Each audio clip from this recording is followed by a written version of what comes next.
আজিৰে দিনটো কেৱল মোৰ বাবে সেয়া মন্দিৰলৈ বুলি ওলাইছোঁ আৰু এই মন্দিৰতে কামভাগ কৰিব লাগিব নহ'লে যে নহ'বই। কিয় বাৰু মন্দিৰলৈ গৈছোঁ কৈ আছোঁ। প্ৰথমে আহি পাইছোঁহি আমাৰ ওচৰৰে মন্দিৰ ভাগলৈ, শিৱ মন্দিৰ ভাগ। আৰু এই মন্দিৰ ভাগত মানে আপুনি মনত যিয়ে নকওক সকলোখিনি কিন্তু হৈ যায়, মই মানে প্ৰমাণ পাই থৈছোঁ। বাৰু সেইবিলাক বাদ দিয়ক, এতিয়া মন্দিৰ ভাগলৈ সোমালোঁ। আচল কাৰণটো হৈছে তুলনি যেতিয়া মই হৈছিলোঁ তেতিয়া মোৰ যোনটো যুগ আছিলে সেই যুগটো অনুসৰি মোৰ মানে এটা দান দিবলগীয়া আছিলে, ছাগলী দান দিয়াৰ আছিলে। আৰু এইফালে এটা ছাগলী আজি দান দিবলৈ কাৰণে আহিছোঁ।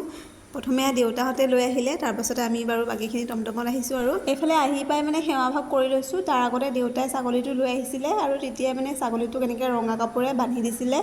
সেইখিনি আৰু দেখাবলৈ নহ'ল যিহেতু দেউতাহঁতকৈ আমি মানে অলপমান পিছত আহিছোঁ। আৰু এয়া মানে আমাৰ কাৰণে ৰৈ আছিলে। আৰু এইফালে সেৱা কৰি ল'লোঁ। সেৱা কৰি লোৱাৰ পাছতে মানে এইফালে এনেকৈ বহিবলৈ দিছে আৰু বাকী নিয়মখিনিও আছে।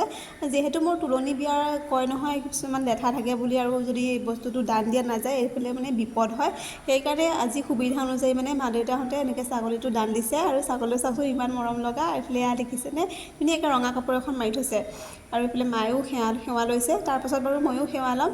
মানে কি হয়, ছাগলীটো ইয়াত মন্দিৰত দান দিছোঁ ভাল, মানে বেলেগক যদি বা দিয়া যায় সিহঁতে খাই দিব পাৰে। সেইকাৰণে মন্দিৰ ভাগতে মানে অৰ্পণ কৰা হৈছে, ইয়াতে থাকিব। আৰু তাৰ কাৰণে এই মানুহজনে মানে 2 মাহ পুহিব, তাৰপাছতে ছাগলীটো এৰি দিব। আৰু এতিয়া মা আৰু মই সেৱা লৈছোঁ। মানে বাকীখিনি বহুত কাম কৰা হ'ল বাৰু, সেইখিনি আৰু ভিডিঅ' কৰা হোৱা নাই যিহেতু মই মোবাইলত থকা নাই। ইহঁতকে অলপ ভিডিঅ' কৰি ৰাখিব দিছিলোঁ, তেনেকৈ অলপমান ভিডিঅ' দেখালোঁ। আৰু আজিৰ দিনটো কিন্তু খুব ভাল লাগিলে। এনেকুৱা লাগিছে যে একদম মনৰ ভিতৰত থকা বোজাটো নাইকিয়া হৈ গৈছে। আৰু মাহঁতেও আজি মানে মনটো ফৰকাল। আৰু মানে কিছুমান চিন্তা থাকি যায় নহয়, কেতিয়াবা অলপ বিপদ আপদ হ'ব পাৰে, তেনেকুৱা নিচিনা আৰু কথা।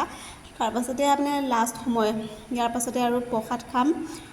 সেয়া প্ৰসাদ নোখোৱাৰ আগতে আৰু কিবা মানে মন্দ আৰু কৈ আছে আৰু মোক এনেকৈ কিবাকিবি সুধি আছে। আজিৰ দিনটো আমাৰ এনেকৈ খুব ধুনীয়াকৈ পাৰ হৈ গ'ল। আৰু আপোনালোকে জনাবচোন আপোনালোকৰ তাত বাৰু এনেকুৱা নিয়মবিলাক আছেনে?